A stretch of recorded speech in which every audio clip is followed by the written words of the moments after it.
All right, it's time to talk basketball. I'm Jose Salviati, editor of peachbasket.net. He's Steve Purciello, a longtime educator, vice principal, high school basketball coach, and athletic director.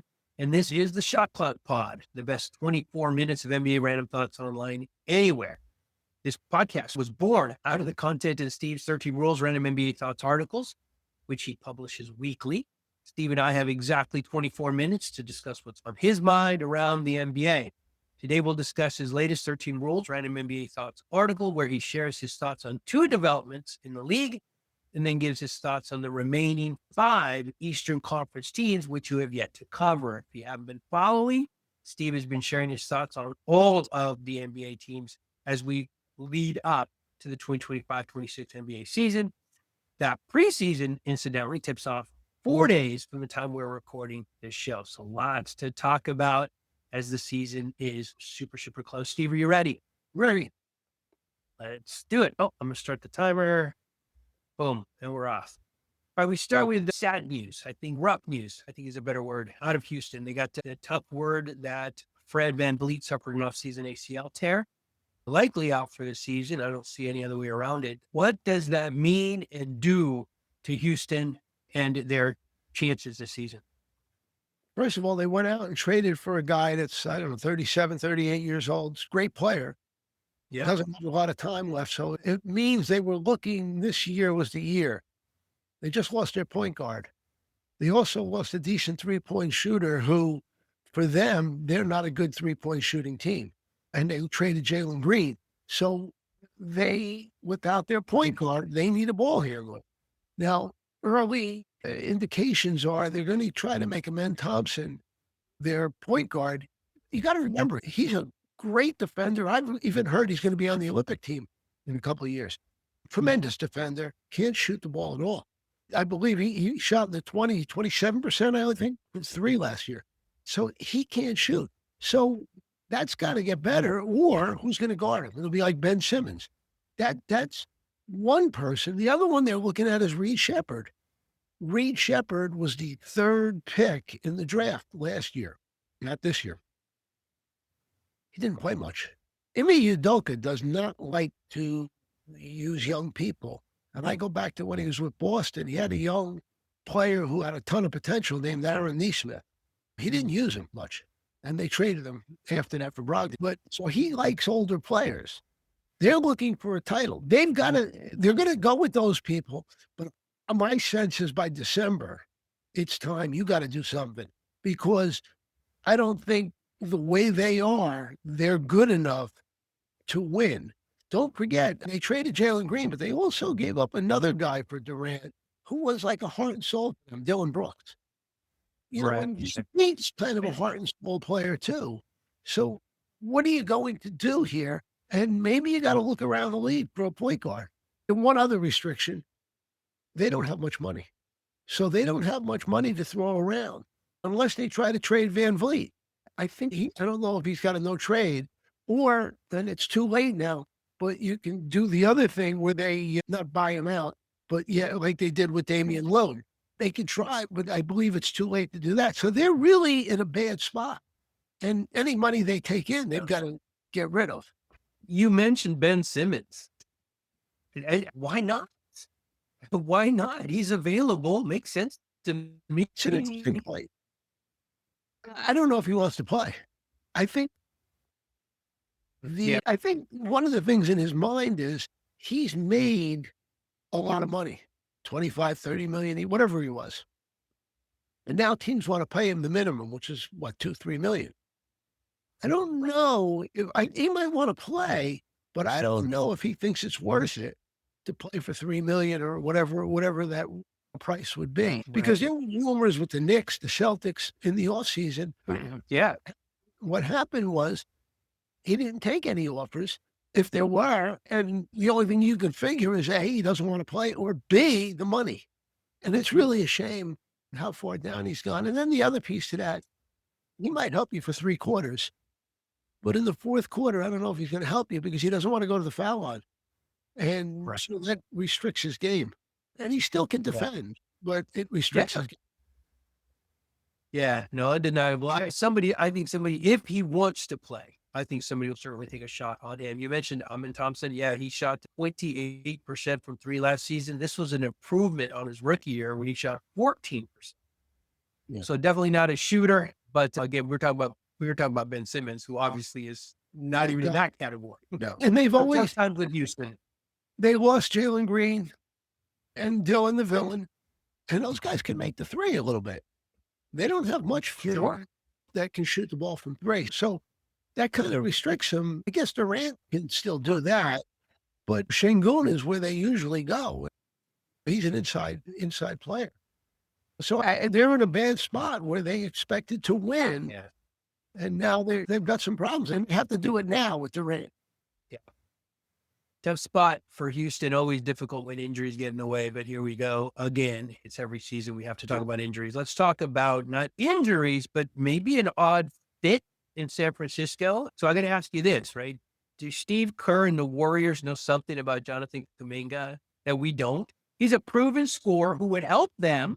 What's going on in San Francisco? You wrote about it. What's going on? It's either that or I guess Steve Kerr pulls a Tatum on him. And by that, doesn't use him. And Kerr's been successful, considered a great coach. I don't know. I just don't understand. It's hard to take a piece of Kerr on this, but I don't quite understand it. And he must know something or something he doesn't like. Don't forget, the owner of the Warriors, Joe Lacob, loves him, loves Kuminga. So why are you doing it? And then the thing I pointed out was in the NBA, you need four guys that can defend. 3, 4 on the court. And you need, if you have 3 guys that can put the ball in the basket, you're in business. Kuminga is a perfect third man behind Butler and Curry. He can score. And then you work around that. Podziemski can play. They got some other guys that can play a bit. And if they get Al Horford, he can help them. So I don't quite understand it unless Kuminga, like I said, has turned people off. But what are we doing here? Again, 3 scorers and you have a chance. And by the way, in the modern NBA, being able to pay 3 scorers is just about impossible because you're going to go into the Yeah, and we have a whole other show about that. We'll see if we can link that below. That's complicated everything. But another interesting piece about Kuminga, right? Because we talked about this before we hit record. He's keeping other dominoes from falling, right? In terms of free agency with the Warriors. So it's baffling that the preseason is about to start in 4 days and this is still open. It's just beyond baffling. I don't know how else to word it. I believe he's got until October 1st to take the option of the minimum. I think it's about $8 million. And he would play with the Warriors for this year. They can't trade him. And next year he'd become a free agent. But he's got to do that within 2 or 3 days from today. So it should come to a head. But the other thing with training camp opening, you have Horford and DeAnthony Melton, who's a good player. And he's healthy. He's not been healthy. They're pretty good players. And they're going to possibly miss a few days of practices.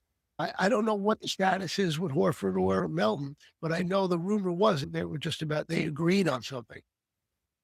Okay. Yeah, but nothing's official until this first big Kuminga domino drops. So weird situation in San Francisco. But that's it. We covered all 30 teams. If you missed your team, just look at our other shows. We definitely talked about them. Now, actually, those were the bits of news going on. Now we're going to talk about the last 5 teams. Sorry, I got ahead of myself. We talked about all but 5.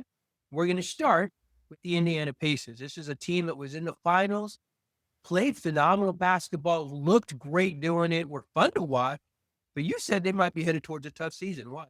First of all, it's 10, and I'll do the other 5 next week. But besides that, 0 for 2. You were off your game this week. I'm off my game. You know what I attributed it to is we're not talking about the Lakers. We could not go as sharp as usual. But the Indiana Pacers, first of all, you lost Halliburton. He's not playing this year. They've made it clear. And then they lost Miles Turner. That's 2/5 of their starting team and 2 of the more important players they had. So you got a problem. They have some depth. They have Ben Mathurin, Nebhard, Neesmith, and Pascal Siakam. So they're still decent. And Obi Toppin. They're still decent, but they're not, again, playing team. They're just not as good. Halliburton was the heart and soul of them, and he's gone. He's out. I think Nemhart is a good player. He's not Halliburton. And size wise, Miles Turner, he takes a lot of people questioning him. He did everything they needed. He could hit a three, he could step out and hit a three, and he blocked shots and was a good presence around the rim. So he did the things they needed. And I don't know if he's worth the money that Milwaukee paid, but he's a good player. And those two things hurt him. And in the NBA, you do need size. And Indiana seems to be short on that. Yeah. It's always tough for a team when they reach the apex, right? And then things just fall apart. And again, here we are talking about injuries, dismantling a team. It's unfortunate. I remember talking about the Pacers when we talked about the apron too. Didn't you say, and I'm going off memory here, but didn't you say that the Pacers were one of the few teams that just never got there because they seem to be more interested in the ownership and making money than getting to that level and paying the extra funds? Am I remembering right? Yes, and fortunately, they're playing Indiana, so they have a great fan base because that's a basketball. So Yeah. it that helps them. But yeah, the owners don't go into the. In fact, it would have been interesting if Halliburton didn't get hurt. Would we have signed Turner and gone into the tax for the money he got? And if that would have been a first. The word was they were going to do it, but I don't know. I don't know about that. And if you look at it, as I said, they've got a bunch of decent players. Some of them, their contracts are going to be up and they're going to want more money. So they're going to have some decisions over the next couple of years on what they're going to do. Yeah. Interesting. All right, let's move from Indiana. Obviously, we're staying in the East to Chicago. And I'm just going to ask you a very pointed, very straightforward question. What are they doing in Chicago? If you could figure it out or I could figure it out, we'd be cheating. Jerry Reinsdorf is the owner. He also owns the White Sox. I don't, and he's considered and he's near 90. He's considered way behind the times with scouting, with everything that goes on, the new analytics and so on. So that's first. The other thing is he's reluctant to fire people. Now, you have Karnisovas, who's the GM or the president of the organization. He hasn't done a great job. They are, and I think they're a little bit lower now, but they've just been a playing team for the last couple of years.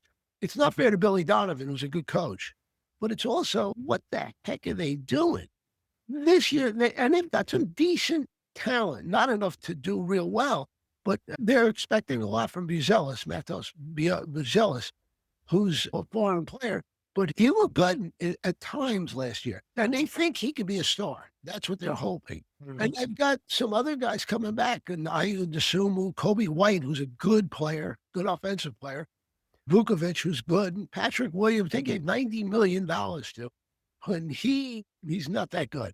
And then the other thing, they went out and signed Josh Giddey after a prolonged stalemate, I guess, between the two. I think they gave him 90 for 4 or something, somewhere around there. Now, think about this. They traded Alex Caruso for him. All they got was Giddey. When you heard that deal, the first thing you said, I hope they got a draft pick or two. With Giddey for Caruso, they didn't. Yeah. And then they try to nickel and dime him out of money. It makes absolutely no sense. If you made that trade as a GM, you want to make sure he stays with the team. I can think of, for an example, is the Knicks when they got Anunoby. They gave him a lot of money, but they had to because if not, they gave him 2 players for really half a year. So it makes no mistake. And it makes no sense rather. One other interesting piece that I'm just going to add. They traded Lonzo Ball, and they re-signed him for $10 million for the next 2 or 3 years. Isaac Okoro played himself out of a starting and come off the bench a little bit for the Cleveland Cavaliers. Lonzo Ball, who's a good team man, has stayed with you. I don't understand. Unless Ball wanted to be traded, I don't quite understand that. So trying to understand what they do is next to impossible. Okay. So if anybody has thoughts, leave them in the comments. We'd love to hear your thoughts because we're baffled. The worst thing in the NBA is to be stuck in that middle tier, which, like you mentioned, the Bulls are. They're a playoff team, but they've got no chance beyond that. Almost worse, though, is to be stuck where you're not even making the playoffs for a consistent amount of time. How's that for a segue? Let's talk about the Washington Wizards. All right. Now, you said some good things about the Wizards, though. Does the future look bright in Washington? I don't know if it's bright. They've revamped and started over, and they have 3 decent young players. Bub Carrington is a nice guard. Bilal Coulibaly is a pretty good defender, and he's not a bad offensive player. He's going to get better. And Alex Saar, who was a top draft pick last year. So they have a nucleus. What I'm going to say to you is, though, even if these guys get better and better, they're not enough to win with as your best player. But they will become a decent team, a playoff team in a couple of years. Not a good team. For now, what they're trying to do, still have Corey Disparate, and they took a shot on Cam Whitmore, who can score. They got him from Houston. He was a guy who went late in the first round and should have gone earlier a couple of years ago, and he didn't get much time with Houston. They're taking a shot with him. They're trying to hope that maybe they found something. And they do have the old vets, Chris Middleton, who's got 1 more year on his contract, and he's there. And they just traded Poole for C.J. McCollum. So they've got 2 old vets who probably will mentor these players, hopefully help them improve and so on. But I don't see it as enough. And I don't see the Wizards breaking 30 wins. I don't see it as any way. So I understand what they're trying to do. They haven't gotten the lottery picks, lower level lottery picks that would help them. And they need like a top 3 pick, at least 1 more to get there, maybe next year in the lottery. But they're going to be near the bottom of the Eastern Conference. Speaking of, and this one you just lined up for me. Speaking of bottom of the Eastern Conference, is a team that's lived there for a while. But again, you're saying some positive things about this team. That's the Charlotte Hornets. Are you high on the Hornets? Do they have the talent to actually make a dent or at least take a step forward this season? Let's say that. I think they have some real talent. I think they got LaMelo Ball, Miles Bridges, and Brandon Miller, who is that's not a bad big 3. Miller's only in his 3rd year. He's been injured a little bit. Melo Ball, if this was real work, he'd be out of sick days because he has missed so much time over the last 3 years. And he plays an interesting game. If you watch him, he could score. However, watch him when he gets screened, there's no hustle to pick up on the switch or whatever they're doing. It's almost like he's indifferent about it. And hopefully that comes around to a better place because he's hurting them defensively. Now, they picked up Knupel, but anyway, from Duke, who can play. In fact, I was reading something. They were talking about who would be the rookie of the year. And naturally, everybody talks about his teammate from Duke.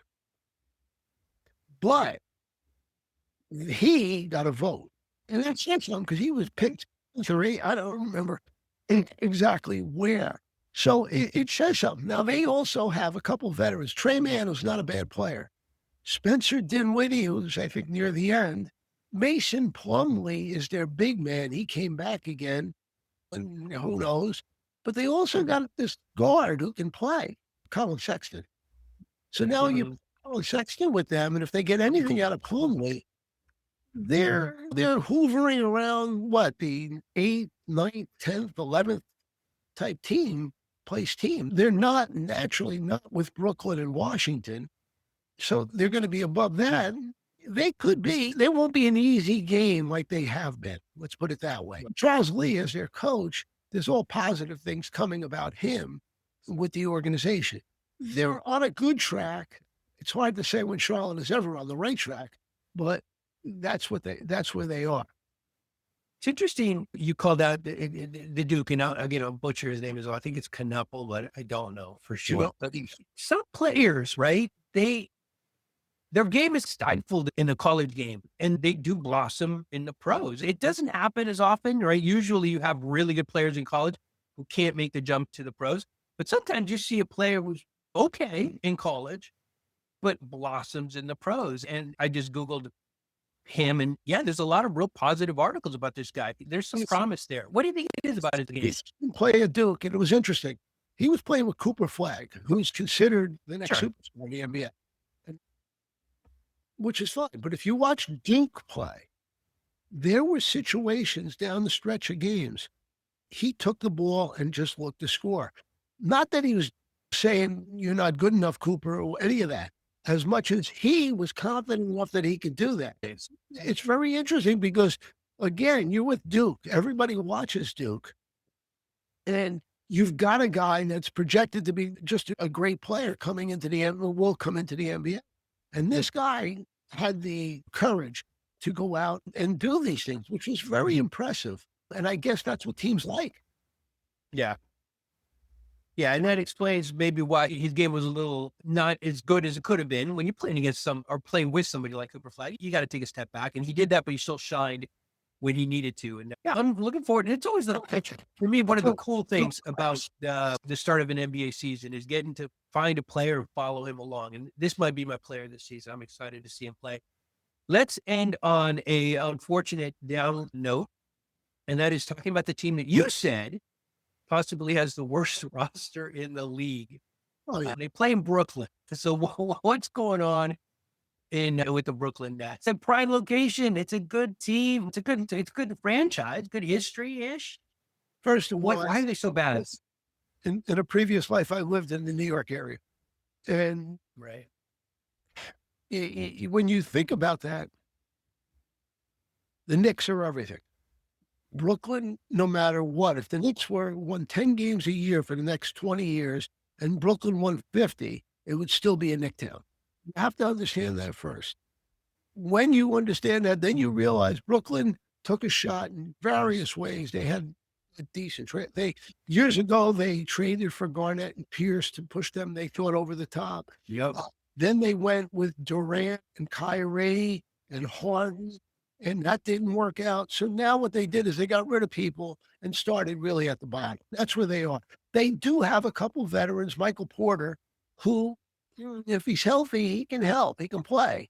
But there's not a lot. Nick Claxton, who I thought 2 years ago, 3 years ago was going to be a real player. Yeah. You know what? He plays the game. He takes some cheap shots during games, and he gets thrown out. He just hasn't matured to where he should be. They're paying him some decent money, but he hasn't matured. Haywood Highsmith, they just picked up from the Heat, and he's a nice player. He's a steady role player. And then they've got Cam Thomas, which is fascinating because Cam Thomas can score. He can flat out score, but they don't have a lot of value in him because he just signed for the not minimum, but like the $8 million where he can't be traded, and next year he's a free agent. And he should get more than $8 million out there. And they've got a couple other people, Zaire Williams and Terrence Mann, decent role players. What's interesting is they decided to trade, and they had 5 first-round picks this year. They're figuring that one of them would be the lottery that would in the top 2 or 3. The first was the Leafs pick, Igor Demon. And you know what? He didn't really knock you over from what I've read and saw. So the 5 picks, they might be a year or 2 away from really helping you. So where are you going with that? If Michael Porter's your best player, and he's a nice player, but if he's your best player, this isn't going to be a lot of fun. So that's why I believe the Nets are really in a bad situation. And I hate to say it, but they're 3, 4, 5 years away, unless they what the thing is, they're the only team in the NBA that's under the salary cap. So they could take money and get draft picks. Or they might go out and sign a bunch of guys, veterans, to try to speed up the process. That's the best thing I can say about them, but they're really not good. And by the way, Sean Marks is their GM. He's been there a while, and I don't know. He's still working. I'm glad. I don't want to see anybody lose their job. There you go. Tough times in Brooklyn. Speaking as a fan, I always enjoy when a team starts over, right? Because then you've got these young core of guys, you can watch them grow. And so I'm hoping for good things in Brooklyn. 4 or 5 years away sounds super scary, though. I'm gonna add something though. Denman is, I believe, from Russia. What if you're going to start over? I have to look at the draft list and who was drafted around it and all, but and I hate to say this, but you need bring in a guy who much of the American public knows, because when he was picked at the draft, oh, like who? So the point being, hopefully the Nets are right, but the point being, if you picked up Knopel, whatever the hell his name is, if you picked him up, people have something they can, oh yeah, I saw him play for Duke. He did. Yeah. Yeah. And I believe Denman played for BYU. But the point being, is not a great recollection of anything he did. So if you're going to draft, and naturally take the best talent you can get, but it doesn't help them that this guy, people even have any reference of. Yeah. What does help, of course, is if you got game. And let's hope that one of these guys do. And Brooklyn is a little bit further along in a couple of years, but we'll see. We know for sure as this season is going to be a tough one. So Brooklyn. All right, that's it. Unless they make the triple wrong or something. Oh, we'll see how that plays out. And if that does happen, we'll be here to talk about it. But that's it. Our time is up. You might have heard. Oh, go ahead, Dave. No, he had to get the obligatory Lakers thing in. That's why. I had thoughts. I kept them to myself. Did you want to bring them up? Because it's not me. It's obligatory. I think you said you'd get rid of me if I don't bring up the Lakers every week. Oh, come on.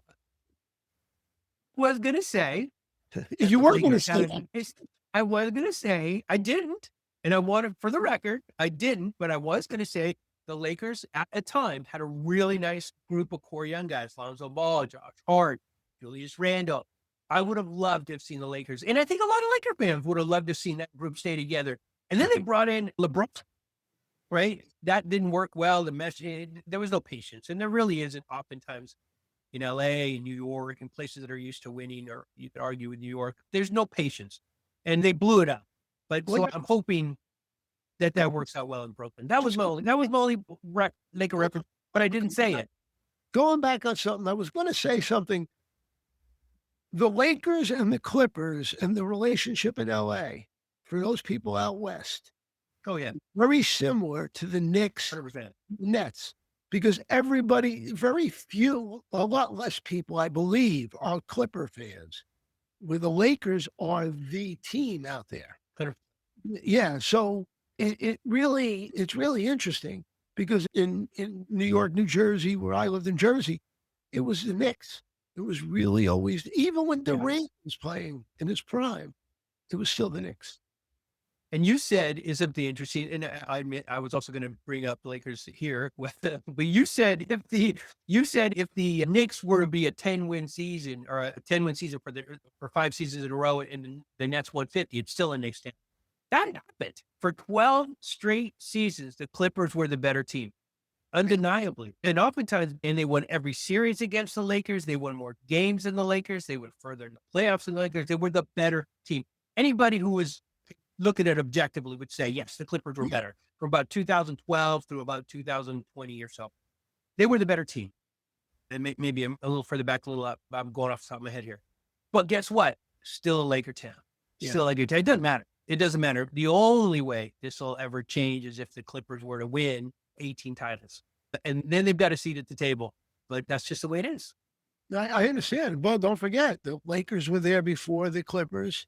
And the Knicks were there before the Nets. The Nets played in Jersey for a while. And so, it didn't really have that New York thing. And then they built in Brooklyn, and it's worked out. If you've been there, but Brooklyn was a place going back 20 years ago that people didn't want to be around. But it's become more of a place now where young people are living, and the restaurant scene and all the other bar scene has picked up. It was a good move. And maybe moving the Nets there, the arena there, made it a good move. But it was a good move. Nice. All right. I think in the 100 episode history of this show, this is the longest one we've ever done. I think bar none. Not to check, but I'm pretty sure. But listen, you can't stop good conversation, and we're not about to, and I'm not about to. And that was good conversation. But that is it. Our time is up. You might have heard the buzzer go off, I think about 5-6 minutes ago. But thanks for listening. Thanks for watching. Make sure to read Steve's entire 13 Rules Random NBA Thoughts article. We'll link it wherever you are watching or listening to the show today.